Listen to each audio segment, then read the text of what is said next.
वक्रतुंड महाकाय सूर्यकोटि संप्रभ निर्विघ्नं कुरु मे देव सर्वकार्येषु सर्वदा।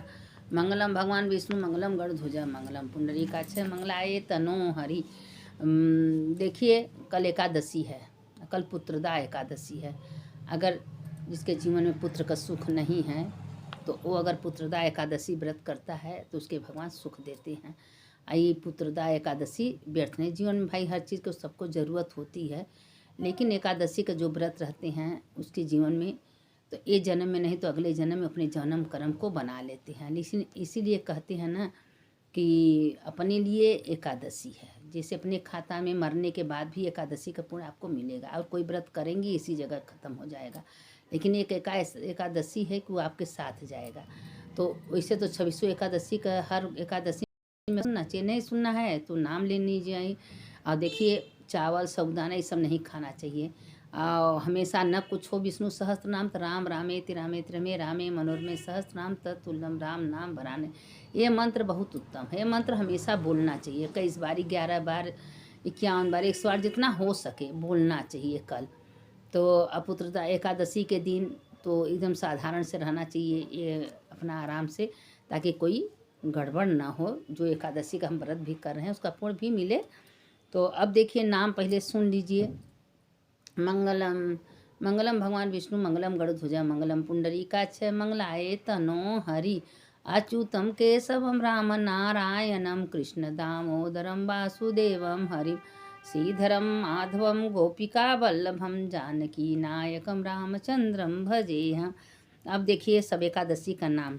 अब अगहन मास में उत्पन्ना एकादशी मोक्षदा एकादशी, पौष मास में सफला एकादशी पुत्रदा एकादशी, माघ मास में षष्ठीला एकादशी जया एकादशी, फागुन मास में विजया एकादशी आमलिकी एकादशी, चैत मास में पाप मोचनी एकादशी कामदा एकादशी, वैशाख मास में बरूथनी एकादशी मोहिनी एकादशी, जेठ मास में अपरा एकादशी निर्जला एकादशी, आषाढ़ मास में योगिनी एकादशी पद्मा एकादशी, चातुर्मास में श्रावण मास में कामिका एकादशी पुत्रदा एकादशी, भाद्र मास में अजा एकादशी परिवर्तनी एकादशी, अश्विन मास में इंदिरा एकादशी पापा कुशा एकादशी, कार्तिक मास में रमा एकादशी हरि प्रबोधनी एकादशी, पुरुषोत्तम मास में पद्मिनी एकादशी हरिवल्लभा एकादशी। ये सब देखिए नाम है 26 एकादशी का। तो जो एकादशी का व्रत करता है तो ये नाम जरूर लेना चाहिए, नाम लेने से 26 एकादशी का पुण्य आपको मिल जाएगा। अब कथा सुनिए कि पौष मास में पुत्रदा एकादशी का क्या महत्व है, व्रत कैसे करते हैं, क्या करते हैं। तो पौष मास के शुक्ल पक्ष की इस एकादशी का व्रत निःसंतान को भी सुंदर पुत्र प्रदान करने में समर्थ है। संतान प्राप्ति और उसकी रक्षा एवं प्रगति के लिए प्रत्येक नर नारी यह व्रत करना चाहिए। आज सुदर्शन चक्रधारी भगवान विष्णु की पूजा की जाती है। भगवान श्री कृष्ण द्वारा अब तक कहे गए वृत्तांत को सुनने के बाद धर्मराज युधिष्ठिर ने आगे पूछा, हे गोविंद, अब आप करके बतलाइए कि पौष शुक्ला एकादशी का क्या नाम है, इसके व्रत की विधि क्या है और कौन से देवता की पूजा की जाती है। भगवान श्री कृष्ण ने उत्तर दिया, हे राजन, इस एकादशी का नाम पुत्रदा एकादशी, इसमें भी नारायण भगवान की पूजा की जाती है। इस चर और अचर संसार में पुत्रदा एकादशी के व्रत के समान कोई और दूसरा व्रत नहीं है। इसके पुण्य से मनुष्य तपस्वी विद्यमान, देखिए कितना बढ़िया एकादशी है पुत्रदा, और लक्ष्मीमान होता है। इसकी और एक कथा सुनाता हूँ, तुम ध्यान पूर्वक सुनो। भद्रावती नगरी में सुकेतु नाम का एक राजा राज करता था। उसके कोई पुत्र नहीं था। उसकी स्त्री का नाम सभ्या था। वह संतानहीन होने के कारण सदैव चिंतित रहा करता था। वह पुत्रहीन राजा के पितर रो रो कर पिंड लेते थे और सोचा करते थे कि इसके बाद हमको कौन पिंडदान देगा। राजा पुत्र न होने के कारण हर समय दुखी रहता था। उसे बंधु बांधवों, धन, हाथी, घोड़े, राज्य तथा वैभव आदि सभी अर्थहीन प्रतीत होते थे। राजा सदैव यही विचार करता था कि मेरे मरने के बाद मुझको कौन पिंडदान देगा। अब राजा को देखिए, इतना सब कुछ था, पुत्र नहीं था, उसके चिंता में वह व्याकुल रहता। बिना पुत्र के पितरों और देवताओं का ऋण कैसे चुकेगा। जिस घर में पुत्र न हो उसमें सदैव अंधेरा रहता है। इसलिए मुझे पुत्र की उत्पत्ति के लिए प्रयत्न करना चाहिए। जिस मनुष्य ने पुत्र का मुख देखा है वह धन्य है, उसको इस लोक में यश और परलोक में शांति मिलती है, अर्थात उसके दोनों लोक सुधर जाते हैं।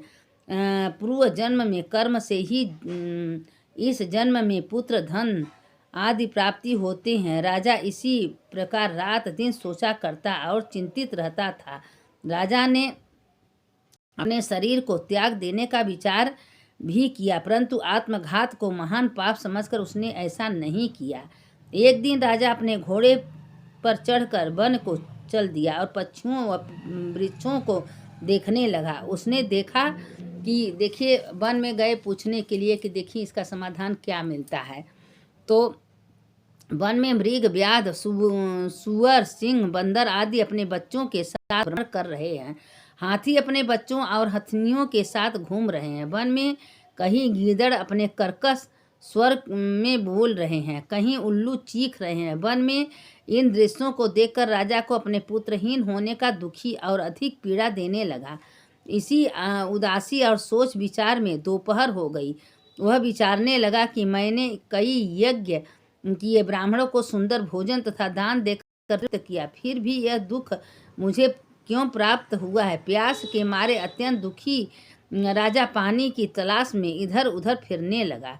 थोड़ी दूर पर राजा ने एक सरोवर देखा। उस सरोवर में कमल खिल रहे थे तथा सारस, हंस, मगरमच्छ आदि विहार कर रहे थे। सरोवर के चारों तरफ मुनियों के आश्रम थे। उस समय राजा के दाहिने अंग फड़कने लगे। राजा शुभ शकुन समझकर घोड़े से उतरकर मुनियों को दंडोत करके उनके सामने बैठ गया। राजा को देखकर मुनियों ने कहा कि हे राजन, हम तुमसे अत्यंत प्रसन्न हूँ। तुम इस जगह पर कैसे आए सो कहो। इस पर राजा ने मुनियों से उसने परिचय पूछा और फिर अपनी व्यथा कही। मुनि बोले, हे राजन, पुत्र की इच्छा करने वाले को उत्तम संतान देने वाली पुत्रदा एकादशी है। हम लोग विश्वदेव हैं और इस सरोवर पर स्नान करने आए हैं। इस पर राजा बोला, हे मुनिवर, यदि आप मुझ पर प्रसन्न हैं तो देखिए, पुत्र का इच्छा के लिए अब राजा मुनि के पास गए, उनको अच्छा सगुन होने लगा। अब देखिए, राजा उनको बताते हैं, प्रसन्न हो तो एक पुत्र का वरदान दीजिए। मुनि बोले, हे राजन, आज पुत्रदा एकादशी है, आज आप इसका व्रत करें। भगवान की कृपा से आपके अवश्य ही पुत्र होगा। मुनि के वचनों के अनुसार राजा ने उस दिन वही एकादशी का व्रत किया। वही द्वादशी को उसने व्रत का पारायण किया और मुनियों को प्रणाम करके अपने महल को वापस चला आया। उसी मास रानी ने गर्भ धारण किया और 9 माह के पश्चात उसके एक उत्तम पुत्र पैदा हुआ, जो बड़ा होकर अत्यंत वीर यशस्वी। देखिए, साधु महात्मा संतों के आशीर्वाद से सब अच्छा होता है। जब अगर साधु महात्मा गुरुजनों का आशीर्वाद मिलता है तो सब कुछ अच्छा होता है। तो इसीलिए गुरु का सानिध्य, गुरु का आशीर्वाद और सबका लेना बहुत ज़रूरी होता है, तो उससे सब अच्छा ही होता है। तो हुआ तो बड़ा अत्यंत वीर यशस्वी और प्रजा पालक चक्रवर्ती सम्राट बना। भगवान श्री कृष्ण बोले, हे राजन, पुत्र प्राप्ति के लिए पुत्रदा एकादशी का व्रत करना चाहिए। इस व्रत के करने वाले यशस्वी और प्रीत भक्त पुत्र तो पाते हैं। इसके महाशय का स्मरण करने मात्र से ही मनुष्य सुंदर संतान और मोक्ष को प्राप्त करता है। इसीलिए देखिए, इसके बाद है षठतिला एकादशी। अभी एकादशी का कथा है, कल एकादशी है, तो अब इसका कथा आप लोग कल ज़रूर सुन लीजिएगा, क्योंकि कथा बिना सुने कोई व्रत पूरा नहीं होता है। तो इसलिए कोई भी व्रत करना है तो उसका कथा ज़रूर सुनना चाहिए। अब देखिए, अब उसी पर है कि देखिए, एकादशी का कथा तो सुनना चाहिए, उसका कहानी भी सुनना चाहिए, क्योंकि कहानी जब तक आप नहीं सुनेंगी ये पूरा व्रत नहीं होता। इसलिए कहते हैं कि एकादशी का व्रत, कथा, कहानी दोनों सुनना चाहिए। अब उसमें देखिए, अब ये कथा कितना बढ़िया है कि एकादशी का एक वृद्धा माता थी, वो एकादशी का व्रत करती थी। तो वो करते करते एक दिन वृंदावन गई। अब वृंदावन गई तो जो वृंदावन में बाके बिहारी की मूर्ति है, उसमें वह स्वयं बाके बिहारी को देखने लगी और मन ही मन विभोर हो गई, रोने लगी। हे बाके बिहारी, हमको आप देख रहे हैं, हम आपसे बातें कर रहे हैं। मन ही मन बात कर रही थी और आपको हम साक्षी माने थे, इसीलिए आप हमको यहाँ बुलाए वृंदावन। वो मन ही मन भगवान से बातें कर रहे थे, भगवान अंदर अंदर मुस्कुरा रहे थे कि जब तुम हमको बेटा मानी हो तो हम तुमको माँ मानते हैं। जिस रूप में आप भगवान को मानती हैं ना, भगवान उसी रूप में आपको मानते हैं। तो इसीलिए कहते हैं कि भगवान का फोटो या मूर्ति या नहीं देखना चाहिए, भगवान को साक्षात भगवान का वो आत्मा देखना चाहिए कि इसमें आत्मा है, भगवान मन साक्षात विराजमान है, जो हम कर रहे हैं वो भगवान हमको देख रहे हैं। तो ये भाव से अगर आप भाव तो बदलना है। देखिए हर चीज़ का भाव, आप कोई चीज़ ली है, भगवान को आँख मूंद के कह दीजिए हे भगवान जो इसमें आत्मा बैठा है उसी को हम खिला रहे हैं, तो भाव को ही बदलना है। अगर जिस भाव को आप बदल लेंगी उसी समय तत्काल भगवान आपको प्राप्त हो जाएंगे। तो वो भाव को ही उसमें इतना विभोर होगी कि रोने लगी।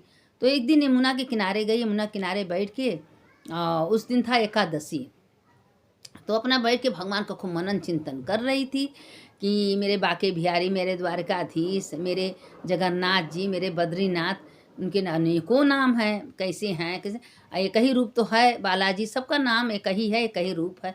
और वो बैठ के आँख मुनी है, चिंतन कर रही है। उतने में देखिए भगवान की लीला, बाके बिहारी छोटे से बालक बन के वहाँ पहुँच गए। माँ माँ माँ, अब इधर ताक रही, उधर ताक रही, उधर ताक रही, कहाँ है भाई? तो कहें आप हमको नहीं देख रही हैं? तो झरझर झरझर उसकी आँखों से आंसू। वाह रे प्रभु वाह, हम आपका चिंतन कर रहे हैं, आप मेरे सामने आ गए। तो छोटा सा कहे मेरा हम कान्हा के लिए, बाबू तुम्हारा नाम क्या है, तुम्हारा घर क्या? कहा भी तो तुम याद कर रही थी कि मेरे बाके बिहारी कैसे हैं, मेरे गोपाल जी कैसे हैं, तो हम आ गए माँ माँ करते। तो अब कह रही हो कि तुम कहाँ से आए हो? तो कहा अरे तुम मेरे लल्ला हो, तो मेरे बाके बिहारी हो? कहा हाँ तुम्हारे लल्ला हैं बाके बिहारी। तो कहें कि हम जिस रूप में लोग हमको पूछते हैं उस रूप में हम चले जाते हैं। अब तुम मेरी माँ हो, हम तुम्हारे बेटे हैं। अब वो जमुना किनारे झज्जा गोदी में बैठा लिया, भगवान गोदी में बैठ गए। इतना रोई भगवान का रो मत माँ, जिसको अगर जब तक रोना तब तक पड़ता है जिसको भगवान नहीं मिलते। जो आत्म से भगवान को याद कर लेता है, भगवान उसके पास है तो उसके जीवन में कोई दुख रह ही नहीं जाता। तो तुम रो कहें नहीं बेटा हम रो रहे हैं कि बारे प्रभु वाह, आज हम आपको याद किया, आप हमको मिल गए। हम तो अपने किस्मत, अपने भाग्य को कह रहे हैं कि इतना बढ़िया मेरा भाग्य, आज भगवान मेरे सामने आ गए। तुम भगवान बालक बन के आए हो चाहे बड़ा बन के, लेकिन है तो मेरे लिए वही भगवान जनार्दन। तो भगवान हंसने लगे, कहे माँ जब तुम हमको जहाँ याद करोगी, जहाँ पुकारोगी, हम वहाँ आ जाएंगे। आप हमेशा 24 घंटा मेरा याद लेती हो, कुछ खाती हो तो हमको पहले खिला के तब खाती हो, भोग लगाती हो। हम तो हर जगह कहाँ नहीं हैं, आसमान पाताल पृथ्वी कण कण में हम हैं। बस भाव को ही इंसान को बदलना है। अब देखिए आप मंदिर जा रही हैं, अगर पत्थर की मूर्ति देखेंगे तो आपको भगवान नहीं मिलेंगे। आप उसमें स्वयं देखिए, इसमें भोलेनाथ हैं, पार्वती हैं, कार्तिक गणेश हैं, भगवान को दीदार करिए किसमें भगवान है। और मूर्ति में भगवान को देखिए कि मेरे प्रभु हमको देख रहे हैं, हम प्रभु को देख रहे हैं, आए हैं भगवान ने हमको बुलाया। तो अगर भाव अपना बदल लेंगे तो उसी जगह भगवान आपको में भोजन करिए। तो ये मत सोचिए कि हम खा रहे हैं, सोचिए हम भगवान को खिला रहे हैं, भगवान का हवन कर रहे हैं। देखिए पूजा तो 24 घंटा के लिए होता है, आपके मन ही मन चिंतन करना है। भोजन बनाते समय, बर्तन मांजते समय, झाड़ू देते झाड़ू दीजिए, मत सोचिए कि हम घर में झाड़ू लगा रहे हैं, हम भगवान के मंदिर में लगा रहे हैं। अगर जिस दिन यह बात भाव आप बदल लेंगे उसी दिन 24 घंटा भगवान आपके सन्मुख प्रकट हो जाएंगे। तो देखिए एकादशी का जो व्रत रहता है उसको तो जन्म जन्मांतर के पाप नष्ट होते हैं, 7 जन्म के पितर भी तृप्त हो जाते हैं और उसके घर में सुख शांति समृद्धि सब कुछ बनी रहती है। आपके पास कोई औकात नहीं रहेगा, कोई पैसा कौड़ी, लेकिन किस तरह से भगवान उसको पूरा करते हैं आपको समझ में भी नहीं आता।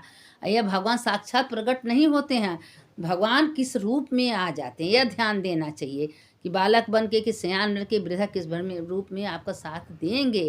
तो इसीलिए हर समय 24 घंटा भगवान के मनन करो, चिंतन करो कि हे प्रभु आपके कृपा से दिन हुआ रात हुआ, यह चीज़ देखने को मिला।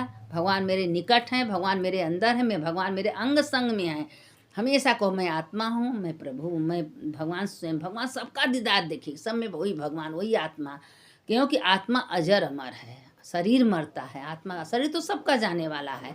कोई संसार में जिसका शरीर दिख रहा है कोई ऐसा नहीं जो यहाँ रहने वाले हैं, जाना तो सबको है, कोई आगे कोई पीछे, चाहे कोई 100 साल में, कोई 70 साल में, कोई 80 साल में, जाना सबको है। तो सबको परमात्मा का ही दीदार कर, ये आत्मा है, शरीर, आत्मा कभी नहीं मरती, शरीर मरता है। जो ये विचार करके करेगा उसके साथ भगवान हमेशा रहते हैं। तो इस कथा को ज़्यादा नहीं बढ़ाएंगे ताकि आप लोग को सुनने में दिक्कत ना हो। कथा आप लोग सुन लीजिएगा। सुनने वाले की जय, सुनाने वाले की जय। राम रामेति रामेति रमे रामे मनोरमे सहस्रनाम तत्तुल्यं राम नाम वरानने अच्युतं केशवं राम नारायणं कृष्ण दामोदरं वासुदेवं हरिं श्रीधरं माधवं गोपिका वल्लभं जानकी नायकं रामचंद्रं भजेहम। सुनने वाले की जय, सुनाने वाले की जय, दोनों की जय हो। आज आप लोग देखा एकादशी है, कल जरूर कथा सुन लीजिएगा। इसको भेज अच्छा है तो दूसरों को भेजिए, लाइक करिए से। आप जितना करेंगे उतना पुण्य की भागी बनेंगे। इसमें कथा पुराण व्यर्थ नहीं जाता है। आपका ये जन्म तो ये जन्म बनाता है, पूरा जन्म ही बनाता है। सुनने वाले की जय, सुनाने वाले की जय।